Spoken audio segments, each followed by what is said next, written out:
I'm Laura Jew, Editor of Money Management, and welcome to our Meet the Manager webcast. I'm here with Chris Hestelow, Investment Specialist at Allan Gray, to talk about the firm's Australia Balance Fund and the appeal of diversified managed funds. So hi Chris, thanks for coming on today. Thanks so much for having me. And we're here to talk about the Australia Balance Fund. And I wanted to start with diversified managed funds. Sounds similar to today's managed accounts. Like, what are the differences between them?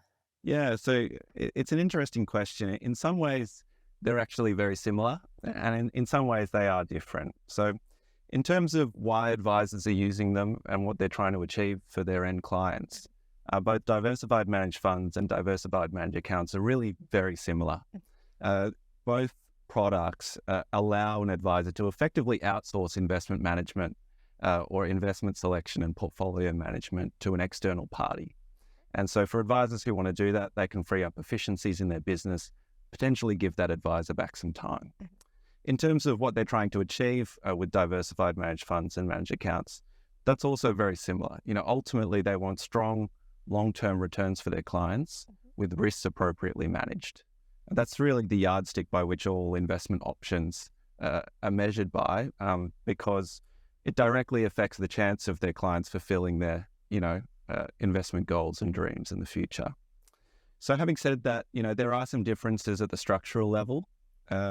Managed accounts are really built from a range of underlying ETFs and managed funds most of the time, sometimes some direct securities. And so in building them in that way, the benefit to the client is that they do have beneficial ownership of those underlying assets. And for clients who want that level of visibility and want to see those transactions, that can be seen as a benefit. With customized managed accounts, those practices that want to retain some input into the decision-making process can also do so. But managed accounts are run on today's investment platforms, and so they are beholden to the kind of assets and the investment tools that they're allowed to trade on those platforms. And so managed funds, and the fund we run is a managed fund, do have a broader tool set available to them. So for instance, they can use futures to hedge stock market indices and protect the downside when they wish to do so. And they can also use forwards to manage currencies in a very, very targeted way. So you can avoid an overvalued currency by using forwards to reduce your exposure there. And so, those in a managed account, you can use underlying funds and things that have those tools, but you're not managing that at a portfolio level. And we think that's a big difference.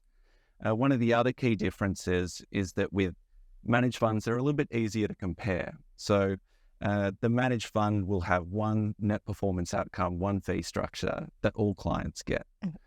In the managed account world, they are essentially a different product across each of these different platforms. So you may have different investment management fees. There may be different trading rules across these different platforms, and that can lead to different investment performance outcomes for clients. Even on the same platform, different client portfolio sizes can lead to different performance outcomes.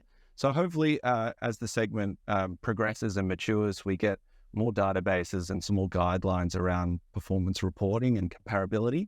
But for now, it does seem much easier to do due diligence and compare managed funds. Yeah.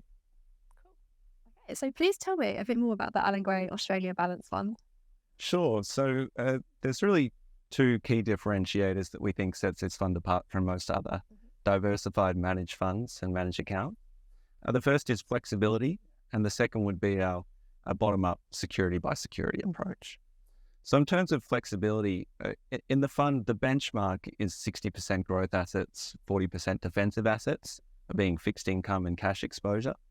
But we can vary quite widely around those parameters. So with our equity exposure, it can be as low as 40% up to a maximum of 90% in the fund. With our fixed income and cash exposure, that can be as low as 10% up to 50%. And we can have up to 10% in commodity positions. In addition to that, we also have those tools that I mentioned earlier available to us under the managed fund structure. So we can use futures to hedge out stock market indices if we deem it appropriate to negate some of that downside risk. And we can also use forwards to manage currencies in a very targeted way. So if we deem a particular currency overvalued, we can use forwards to reduce some of our exposure there. An interesting, way that we can use those tools, or as an example, Let's say we were finding some very attractive US companies that we wanted to invest in. Well, we thought the broader share market was quite expensive, quite overvalued, and we didn't want to have a lot of exposure there. We thought there was a greater risk of a potential sell-off in markets at some point in the future. We could, under our parameters, take positions in those companies, but hedge out some of the broader stock market risk by using futures to sell or selling futures against, say, the S&P or the NASDAQ. And in doing so, you retain exposure to those companies, but hedge out some of that downside risk. The second component that I mentioned was our bottom-up security by security approach. So most diversified managed funds or managed accounts take more of a building block approach to portfolio management. So typically, they have a range of underlying managed funds and ETFs. Sometimes they have some direct share positions as well. But often they are distributing research or having research done for different asset classes by different individuals or different companies. And we think that can make it quite hard to assess the relative attractiveness of different assets.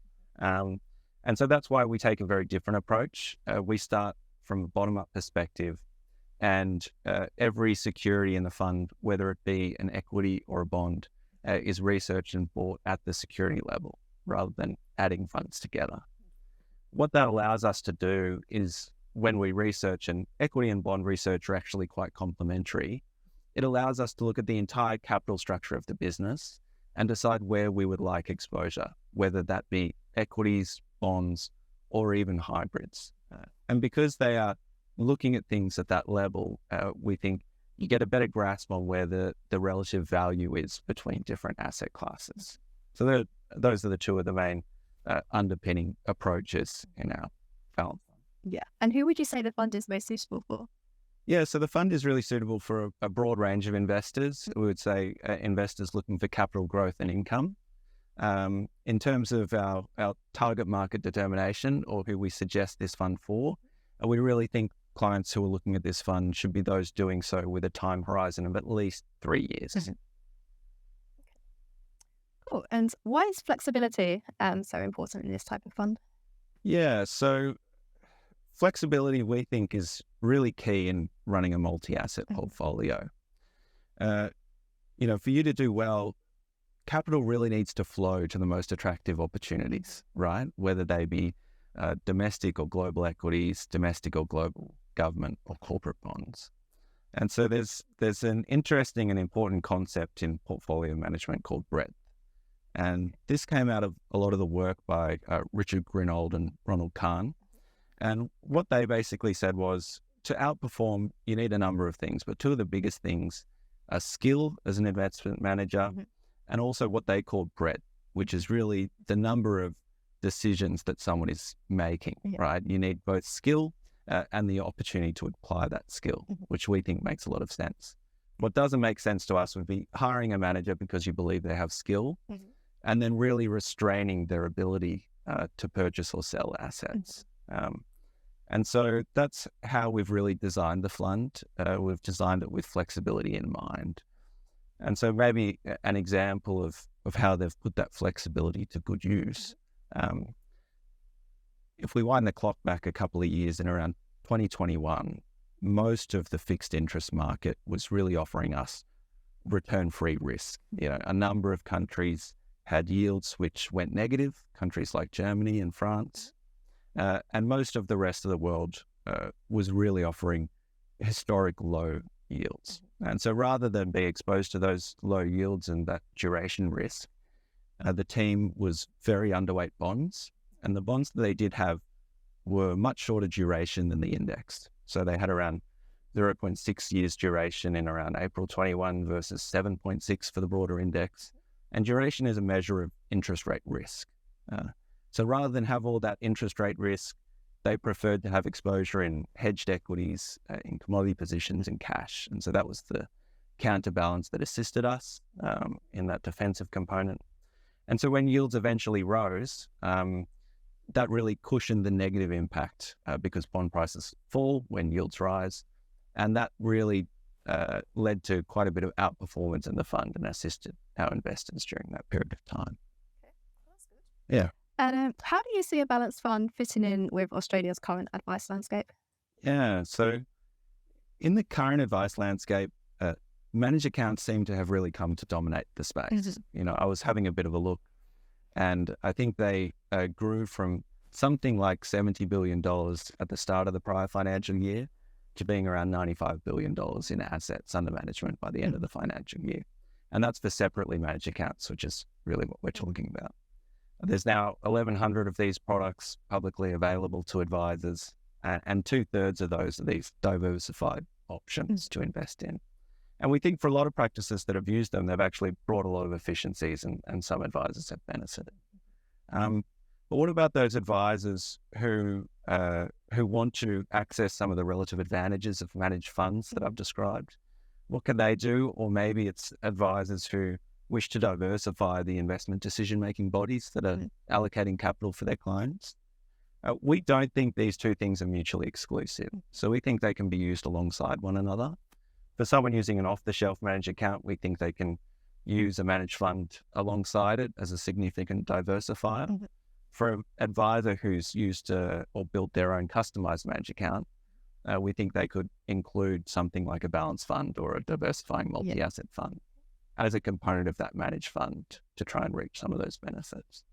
We understand, obviously that does add complexity, and advisors are often trying to avoid complexity and extra work with the amount of regulatory pressure that they're under, which I'm sure you're well aware of.